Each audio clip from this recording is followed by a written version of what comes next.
This is day 288, the first rule of Fight Club. This is going to be a rapid fire series of concepts designed to highlight one singular idea. The best way to start is to provide the same guidance that Jack's alter ego Tyler Durden told him in their first real encounter.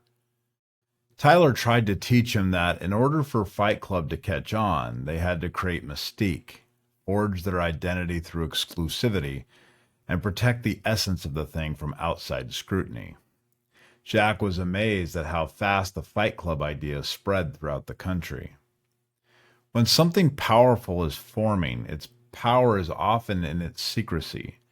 Talking too early diffuses the energy.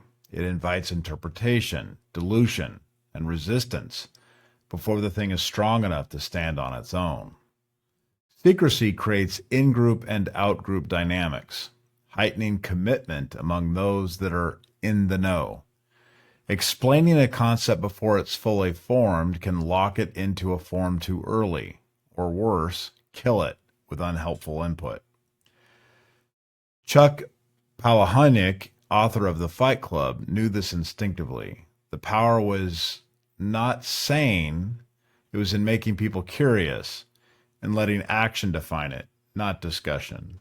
Sun Tzu, in The Art of War, declared one principle that has always stuck with me. Let your plans be dark and impenetrable as night, and when you move, fall like a thunderbolt.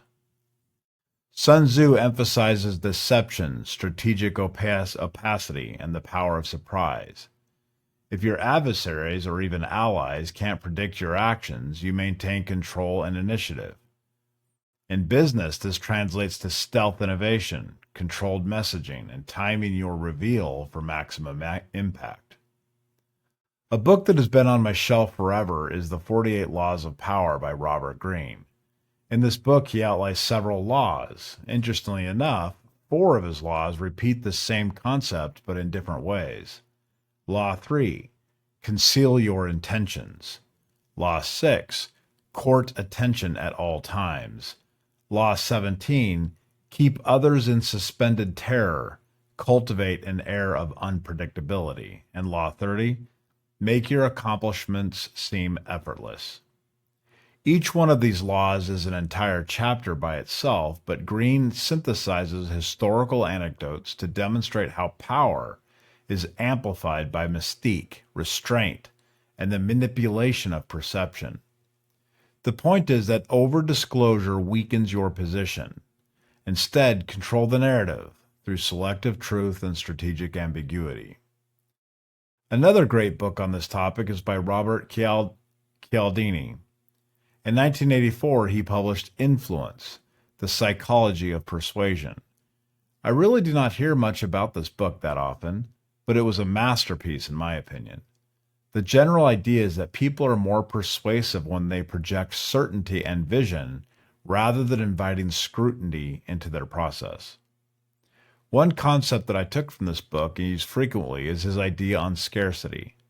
In my work life, I have frequently tried to create this sense of scarcity around my availability, especially with customers.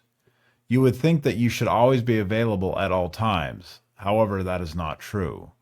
When you create the impression of scarcity, you dramatically increase your perceived value. In effect, people will pay you more when you feel like you are a scarce resource. Keeping things under wraps isn't just about secrecy. It's about strategic narrative control.